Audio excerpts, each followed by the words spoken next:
Welcome to the Collaboration Technology 2009. My name is Megan Linos. I'm going to be a moderator for this panel discussion. And today we're talking about faculty innovations using the video enhanced teaching and learning initiatives. And today we have 4 extraordinary faculty here. They are creatively using the video as a teaching tool to enhance student learning experience. And this is Dr. Freeman, who is from the anatomy world. She actually used the video as a repository of a digital library. She has the lectures, PowerPoints, and also live demonstration from cadavers showing the organs. That was very important for the medical school to learn about the fundamental organs and how it functions. So that was really well received. And here is Professor Rekha Srinivasan. She actually used the video to successfully demonstrate the lab procedures. In the past, she used it to have to do it 6 times a week, the same thing each lab, and student might not quite comprehend while you are demonstrating it. By having the lab procedure posted online ahead of time, students can actually preview like that. So when they come to the lab, it was just intuitively, they know what to do right away, and students seem to be more engaged in that regard, and she will share that experience with you today.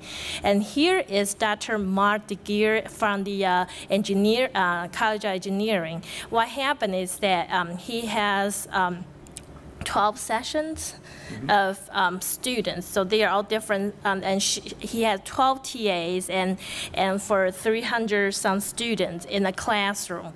And what he creatively did is integrating the Blackboard and MediaVision feature into one system that was working out very successfully. And here is Professor Chris Fietkiewicz, and he's gonna demonstrate how the gradebook feature in the MediaVision Courseware that actually facilitate him to manage the grades and other features. So let's give a round of applause to these wonderful faculty. There's a new curriculum at the School of Medicine. Since 1952, when the first really huge curricular change came from Western Reserve, there have been a couple of other sort of minor tweakings, but this is kind of a big one. And the first class will graduate next spring, a year from now. And the idea of this new curriculum is it's a student-centered learning. Class hours have been drastically cut. Students spend 6 hours a week in inquiry groups, focusing on cases, sort of like focusing on puzzles they have to solve.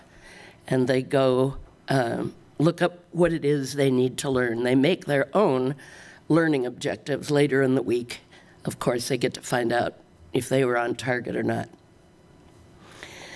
And anatomy, as well as many other basic sciences, has been cut drastically in curricula in medical schools, not only across the United States, but across the world.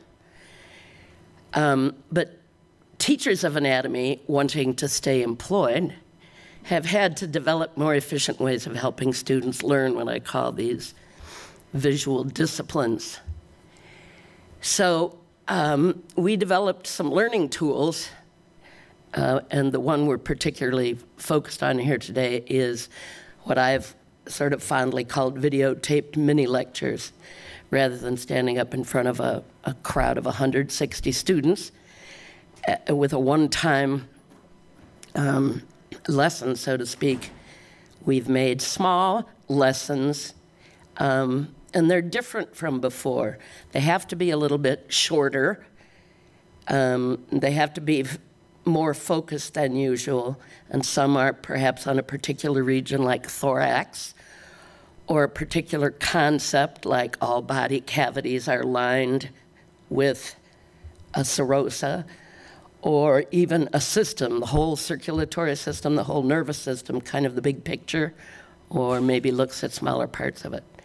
Some of what we developed involved drawing during the lecture, and so as the students watch it, they see my hand or somebody else's hand drawing the pathway or drawing whatever it is that needs to be illustrated. Anatomy certainly is based a lot in illustrations. And other of our presentations are based on carefully prepared PowerPoints. And the students have the PowerPoints as well, so they can annotate as they're watching the sort of voiceover PowerPoint. They can speed it up, slow it down, watch it at 3 o'clock in the morning, whenever they want. This is an example of one of the ones where, go ahead, where I was drawing. This is one of the very early ones. The students had been here about 3 months before it dawned on me, we've got to do something about this. So, actually, I'm going to go to another one. Sorry. Whoops. NDRO. And this search feature allows students to search all the assets. So we pre-tag all the keywords. That was extremely handy for students to find exactly what body parts to study. Right. You may have to drive this for me. Okay. What? Maybe that time I spelled it right. I'm sorry? You have one more typo after that. Oh, do I? Would you get rid of the 4, please? I can still talk. Okay, that should work. Maybe just this one. All right. Okay. There.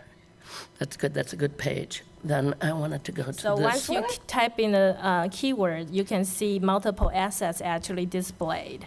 And this is actually the first version of MediaVision Courseware. And now we have MediaVision Courseware 2.0, which we're going to demonstrate that. We use a Prezo for demonstrating this part of the part, just because the PowerPoint and the video can be demonstrated successfully at the same time. And that PowerPoint, oh, sorry. Sorry. As I said, I can talk. And I wouldn't, Sorry.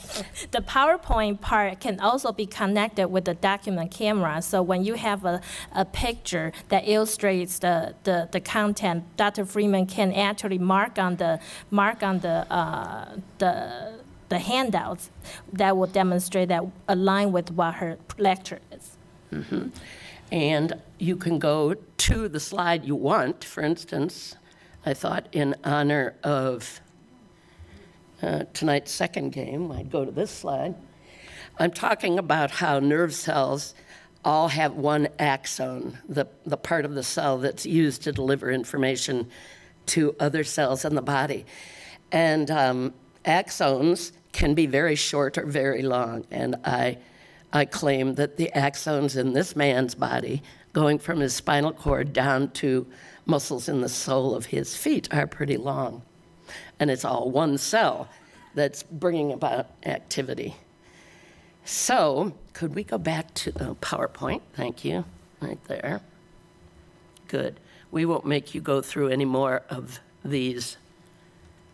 That was the introduction to the nervous system. There's another one. Well, there are several. I forget, do we have close to 100 assets now or more?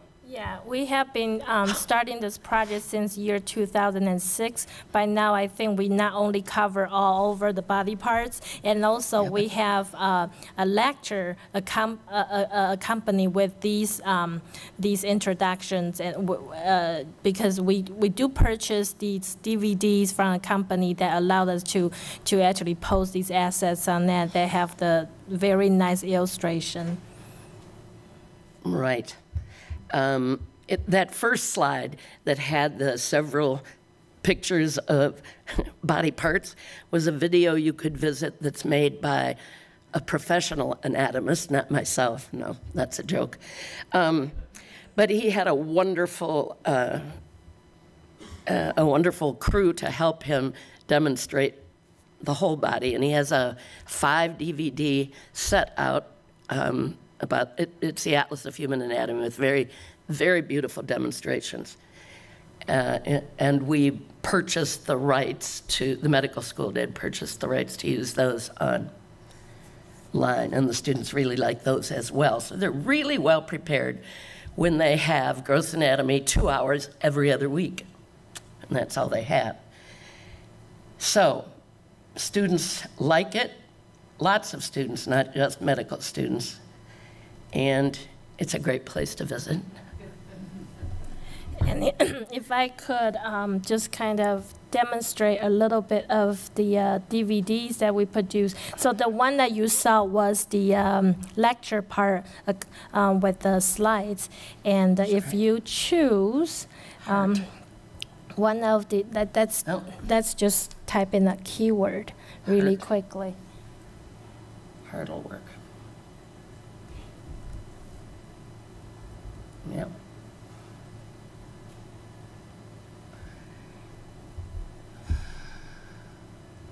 And you see these assets are more like a demonstration. And we also put a description there, which could be. I think it's going to, yeah.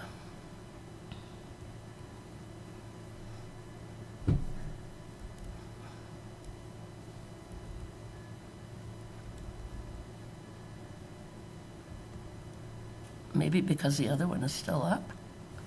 Oh. Is that possible? I don't know. Students do this much better than I do. Okay. They can navigate the thing Here we go. very well. So this is the professional anatomist. This is Louisville. another way to navigate. We do have a storyboard of these assets underneath, so students can actually jump into a part of this video and get there right away. So that gets really handy for students to access the materials. So that is what I would like to show, just kind of, because our time is a little short here with 4 speakers, so very quickly just kind of demonstrate how these project has been made. If you have any further questions, welcome to talk to us after the session. The next faculty is Dr. Mark DeGuire. Hi, I'm Mark DeGuire, and I teach a course for all first-year engineering students at CASE called Chemistry of Materials. And we offer it to 350 to 450 students per year. I teach in the spring semester, where we have 300 students enrolled. And it's a fairly large chunk. It's 4 credits out of 18 or 19 that the students are usually taking. We have 3 lectures per week that I give, and those are videotaped, and students can review those lectures on the MediaVision Courseware. And then students are also divided up into 11 or 12 recitation sections. So they'll meet with groups of about up to 30 students will meet once per week with an undergraduate teaching assistant. And so that the structure of the course is integral to how I've coordinated my use of Blackboard and MediaVision. So basically, anything that is specific to a student's recitation section, the weekly quiz, any study guides that the TA might prepare, surveys that the TA might want to take of his recitation section, those are all put on the Blackboard site, along with that TA's grades for his 30 students. And Blackboard, of course, provides a way for the TA to communicate just with his section. If the TA wants to set up a forum to work on a particular homework assignment or to survey questions to review for the next section, the TA can do that. So I give my TAs a lot of autonomy over their Blackboard site. We've also used Blackboard as a way to distribute a piece of software that it's a materials engineering properties database software that we've used on homework assignments throughout the semester. And so we set up a separate Blackboard site as a way to distribute that piece of software to all the students in the course. Now, MediaVision I've reserved for materials that cover the entire course. So all of my lectures, the PowerPoint slides, and the videotapes are at the MediaVision site. any study guides that I prepare, any announcements that I want the class to have, are put on the MediaVision site. When I want to contact the course as a whole, I use the MediaVision email service. When I show little videos and animations in my lectures, I put links to those on the MediaVision site. The course syllabus, the course calendar. So I think students have gotten used to the idea that if it comes from the lecture or if it applies to the course as a whole, they can find that at the MediaVision site. If it's specific to their weekly recitation section, they go to the Blackboard site. And it's also very easy for us to put links from one to the other, and that's something we've done also. I have not used the indexing capability of the videos, though that's something that is available. And I don't use the MediaVision gradebook capability. We just use the Blackboard gradebook. So when students go to the MediaVision website, they will find Engineering 145 among the list of spring courses. And what you see here under announcements and media, the calendar, the handouts, the links, those are all unique to my course. And so it's a pretty easy format for the students to navigate. 2 years ago when I started teaching this course, students were always asking me questions, where do I find this and where do I find that? But I haven't had those questions with the new layout. And so I think they're able to sort of intuitively navigate and find everything that they want. So in the upper right-hand corner under Media, by date, there's every lecture that I've given this semester in reverse chronological order. All right. So when a student selects a video to view, similar to what you saw with Barbara's course, they'll get to view my lecture. And then I also use multimedia in other ways within a lecture. So I provide links to other websites when I want to demonstrate molecular orbitals, for example, or a crystallization of a solid from a liquid. I have found sites on the web, either YouTube videos or educational sites at other universities that are in the public domain. I can show them in lecture, and I can also provide links to those at the MediaVision site. I've demonstrated that material selection software, the CES EduPack, in lecture so that students could climb the learning curve with me and I could show them how to work through some of the homework problems. Also, one capability I take advantage of is I like to play music before each lecture. So as students are coming into class, the day that we were going to talk about magnetism and magnetic properties, I was playing Scott Joplin's Magnetic Rag. Last year when our freshman class won a campus-wide relay race, the following Monday they marched into the lecture hall to the Olympic Fanfare by John Williams. So I've just sort of found that that's my way to sort of communicate on a person-to-person level rather than as a teacher-to-student level. Here's an example of the statistics of students viewing my lectures during the 15 weeks of this past spring semester that just finished. And it's pretty clear that just prior to our exams, E1, E2, E3, and E4, there was a local spike in the viewing of the videos. One thing that's not so clear from the histogram, but that I was able to discern by looking at the specific viewing pattern, is that they were also spending more time looking at the material that was less familiar to them. So the first couple of weeks was a review of basic chemistry concepts that many of them had seen before. Weeks 3 and week 4 was new material that they had not seen before. And as I looked through each of the 4-week chunks of the course, I found that students were spending more time viewing videos of material that was new to them. This is another way of viewing the material. This is views by lecture. So starting at the bottom of this histogram, that was my first lecture of the semester. The top of the histogram is the last lecture, my summary of the entire semester. And so it's the different colors in the histograms refer to which week the videos were viewed. This is a new feature, and we're all just starting to learn how to use that. But with 300 students enrolled in the course, it looks like there were, on average, videos reviewed about 75 to 85 times. Oh, and Hermione's, if any of you are familiar with the Harry Potter series, the fact that my lectures were videotaped has enabled at least one student this semester to enroll in my course, even though it was a direct conflict with a German class that she had to take. And so she relied on viewing my videos, and Hermione, one of the characters in Harry Potter, did that. But also, my teaching assistants, I'm able to pick the best teaching assistants. Even if they have a conflict with the lecture time, they can view the lecture on video. So we've been able to have some Hermione's because of the recordings of the videos. I don't consider myself doing anything revolutionary, and I still face the challenge of keeping students engaged in a large lecture course. And the solution that I'm finding works well for me is just vary the pace.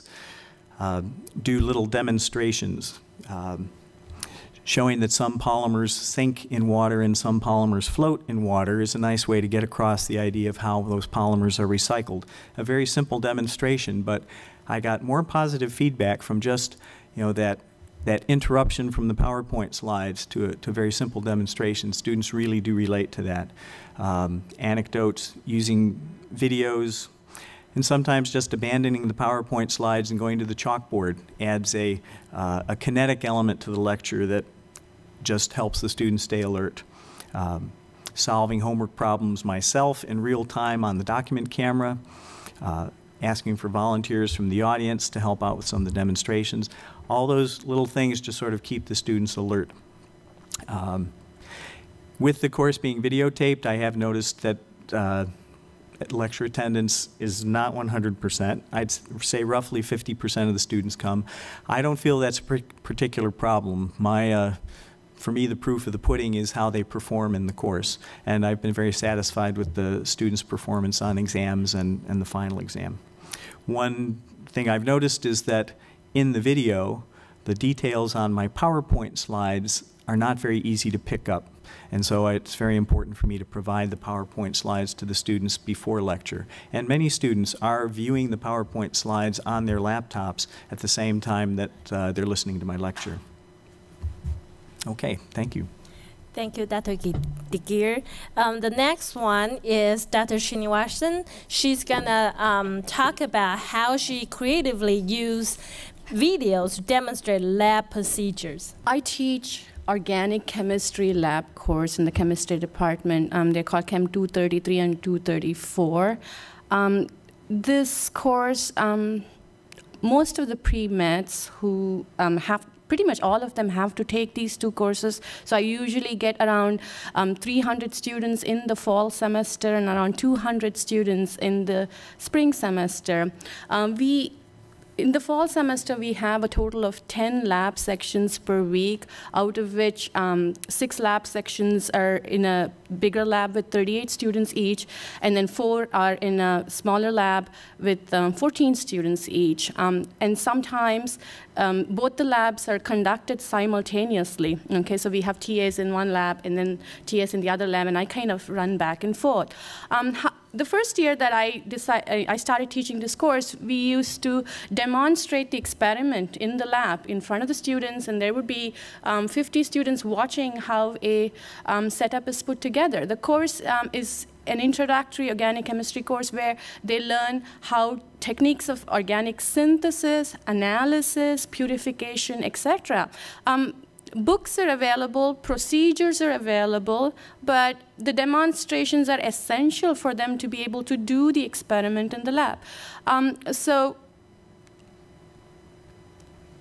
I was demonstrating this 6 times a week in front of 50 students, and then within the next 5 minutes, they would have to go to their table and put the whole setup together after watching it once. So that was quite challenging for many of my students. And each of these labs are 3-hour labs. Okay, the experiments in the labs were designed for sophomore labs, and they should have been able to be done in 3 hours, but I was taking up 20 minutes demonstrating, and then I was expecting my students to go finish the experiments in the rest of the time and then they would have to leave the lab because the next section was coming in. So it was really challenging, and it was getting a little bit messy and tiring for me as well, and not to say boring, because I kept on doing the same thing again and again and repeating it, and it was hard to bring in the same energy level for every session. For me, it was the 6th session in the week, but for the students, it was their first and the only session of that experiment. So the first year, I did it, and then I was like, I have to do something, and I'm not a tech person, okay? So MediaVision was kind of intimidating for me first, but then I started talking with them. So the problems, which I already talked, I should have looked at my PowerPoint, but anyway, here it is. But so then what did we do? So I got in touch with MediaVision, and I have 13 TAs normally per semester. So my TAs and I scheduled a session of videotaping. So we would do the experiments. My TAs would do it, and these experiments were videotaped, and I would actually give a voice commentary. And that's really helpful, considering the accent I have, I suppose. So my students could go back and listen to the video. So I would say, this is a round bottom flask. This is a reflex condenser, you need to put it on like this, and the TA would put it on, and that video would be placed on the MediaVision during the first week of the semester, if you will. The first semester we did it, we tried to make sure that the videos were available at least 2 weeks before the actual lab was being done. Now, since the videos are already in place, it's posted on the MediaVision site the first day of classes. So all the videos are available. The lectures are videotaped as well, which means I have 50% attendance in my class, and that doesn't bother me. But they're able to go back and view it if they miss the class. So the lectures are available. The videotapes are available. The written procedure in PDF formats are available. The PowerPoints are available. Now my students don't have any excuses for coming to the lab unprepared, okay? Some students like to watch it 4 or 5 times, right? I mean, for some of us, coming into the lab and looking at the glassware is fun. For others, it's kind of intimidating, having to put together an experiment and do a synthesis. So they like to watch it 4 to 5 times, and then when they come in the lab, they're ready. Some of them bring their laptops, have it on the shelves, and have the experiment playing as they set up. I tell them whatever works for them, as long as they don't come and tell me, I don't know how to do this, because all the resources are available to you. Now results, they're better prepared. Everything is planned in advance before they come. And for me, it's actually fun, because the problems that I encounter in the lab is different now. They put it together, and maybe they don't get why this piece of glassware doesn't fit as well as it should. Then I'm just going there and helping them do that. And I'm able to actually explain the experiments, or just interact with them, as opposed to just going on setting up everything. The videos are available if anybody wants to look after everybody's, maybe. Actually, we can show that. A couple. Okay. Yeah. 234. Where do we have it? So we're going to actually show you how these lab videos are being produced. So as you can tell, on the right-hand side, you got a storyboard. Again, you can jump to different procedure of the lab. And the middle part is the video that plays. And there's a new feature. We have this My Notes session that they can actually type in some of the notes while they're talking about it. And then and underneath are here, that actually just give you more information about this this piece of video. I don't know if you want to add a little. No, it's, well, if you can add my voice, it's pretty self-explanatory. The necessary pieces of glassware for this experiment are a 10 ml round bottom flask, Claisen head, microscale, and a drying tube. To flame dry your glassware, expose the glassware to the blue flame of your Bunsen burner. place it in a beaker or a crystallizing dish. The glassware right here. But her class is actually very unique because you actually have both of the lecture and the lab procedure together in one course. So students actually can get all the answers in one location, which is a very handy feature. Thank you.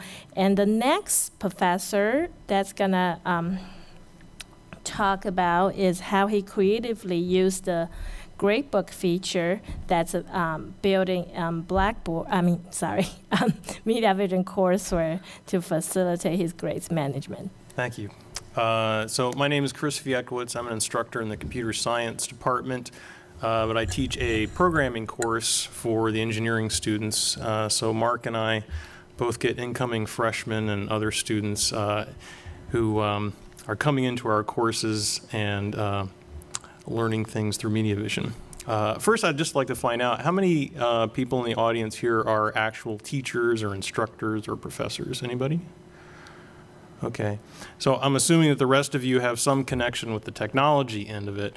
What I'm going to talk about is the grade book, and this would primarily be of interest to instructors, because instructors, for good or bad, have to deal with grades. So as I go through this, I'm going to talk about 4 specific things very quickly. The multi-section organization, the user-friendly view, importing and exporting grades, and support of different content types. And I'm going to talk about this mainly from the standpoint of a consumer. I'm an instructor, and I have to grade my students. And I feel it's very important to have an online grade book because the faster you get feedback to a student about their performance, in general, the better they do. So let's talk about some of the features. So the biggest and perhaps most important reason that I use MediaVision's gradebook is for this one reason, the multi-section teaching assistant organization. So I teach classes that are approximately 100 to 120 students. I've had up to 6 different lab sections, and like Mark, I have multiple TAs that are grading things and entering their grades. And it's very important for me as the instructor to have access to all of the grades myself, but some of the instructors may understand this and maybe even disagree, but if you're not aware of it, the TAs really do most of the work in the course. So you have all of these workers down here, and all of us need access to it, but the key word here is organization, trying to keep these things separate so that this TA only has to deal with the grades for his or her students, and this TA over here only has to deal with grades for his or her students. And MediaVision is actually very nice. This hasn't been mentioned so far, but it has a feature where the TAs can add content to the website, and only their students will see that content. So I can tell my TA, if you want to post some files, or you want to post messages or hyperlinks to other resources on the internet, they can post all those and I will be able to see them, but only their students will see them. The remaining lab sections will not. So that's a very nice feature. There are some other very nice things about the gradebook, and one is the user-friendly view. So those of you who are instructors, are any of you using Blackboard? If you're using Blackboard, raise your hand. All right, I'm very sorry to hear that. I'm going to try to talk to Mark more about getting him away from that, because I spent some time out in industry doing software programming, and I've worked with user interfaces and designed some myself, and I can tell you that Blackboard is horrendous. And the unfortunate part about Blackboard is that it is this machine that does not move more than a snail's pace. We are very fortunate here at CASE to have a software support for MediaVision that is devoted to this project. We get real-time responses, not just to problems with the system, but anything that we think is a feature that needs to be added or enhanced. We get immediate responses, and if they think it's going to be worthwhile, they'll do it as soon as possible. Unlike Blackboard, which has been out there and it's pretty much a dinosaur and it moves like a dinosaur, it just doesn't change. It doesn't get better, and it's contrary to the way things normally work in the software industry. So we're very fortunate here with MediaVision to have software support and development that is changing as as we find issues that need to be dealt with. So I'll point out a couple of things. I think only one of you raised your hand, so I won't spend a lot of time on this. But this view right here is horrendous. This is a view of my students' grades. Can you see the students' names? No. Can you see the names of the assignments?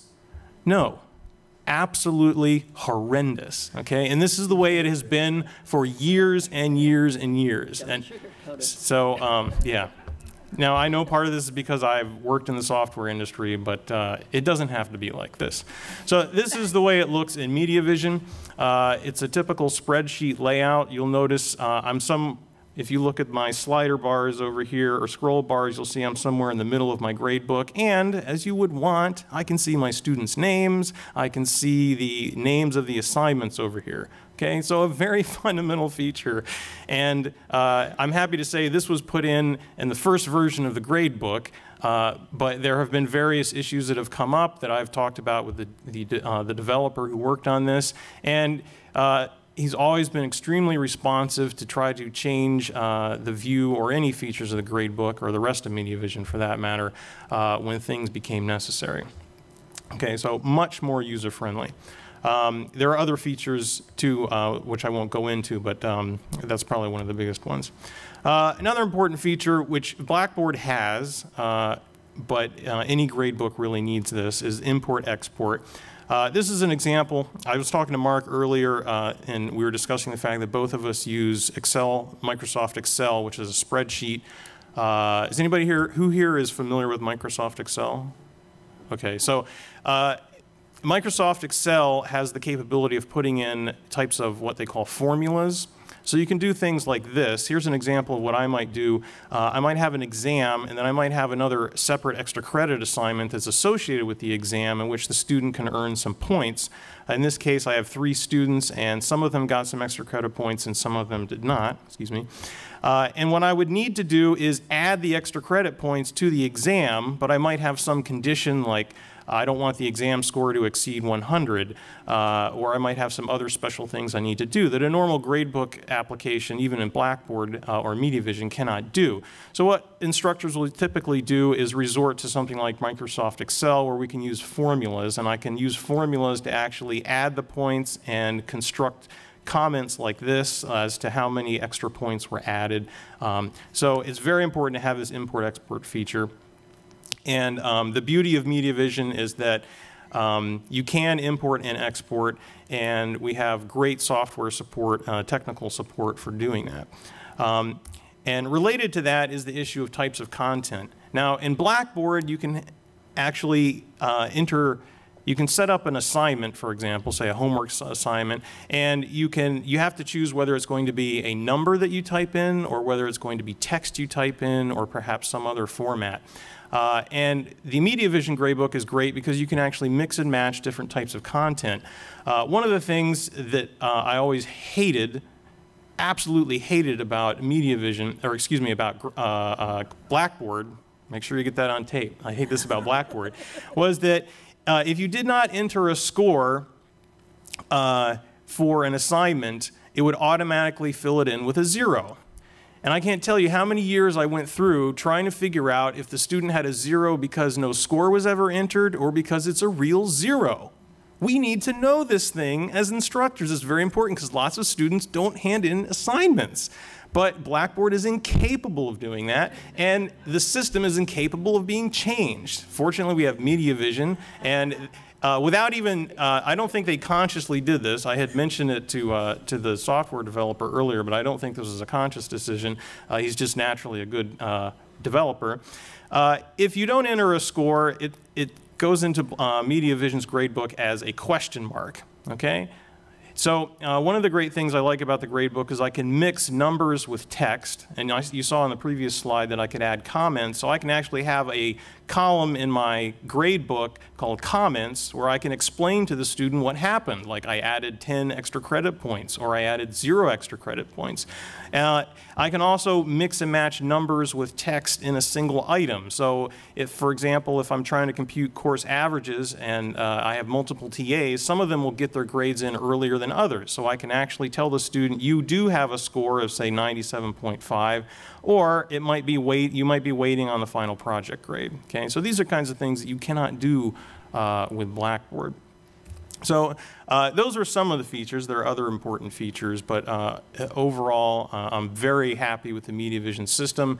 And a key thing to note out of what I've been saying here is a critical part of making all of this work with any online system like this is having the proper tech support. And we're very fortunate here at MediaVision, or at CASE, to have this system with the proper tech support where they listen to what the instructors are telling them, they deal with issues with the proper concern and the proper priorities, and they're able to fix it. Okay? Thank you. Thanks, Chris. As you can tell, we have, as an educator, we have all different kind of student learning styles that we're trying to accommodate with everybody's preference learning needs. At the same time, we also have a very diverse faculty's preference, you know, and then we try to honor that. So today I try to invite as diverse group as possible to present you a full vision of how videos can be used in education. Some people love to integrate that with Blackboard. Some people just like to use MediaVision alone.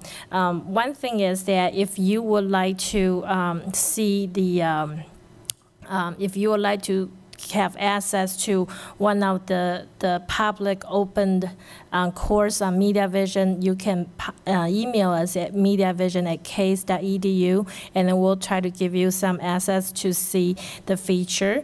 And now we have about 3 minutes for questions and answers. So if you will have a question, please step out to the front. There's a microphone there, so your audio will be captured. How do we get the videos done under MediaVision? I guess I will answer that question. Let me kind of give you a quick workflow how this started. MediaVision services, we actually try to target larger undergraduate courses. In that way, we can actually serve more students in one class instead of 5 people seminar kind of features. So after semester ends, we start to look at the registrar's database and identify a group of classes that will fit in that criteria. At the same time, we also want to look at the course locations. We only have limited equipment. You know, we do have some mobile ones, but we want to make sure we don't end up have 20 locations that times are all conflict at the same time. And so there's several things that we look at when we send our invitation.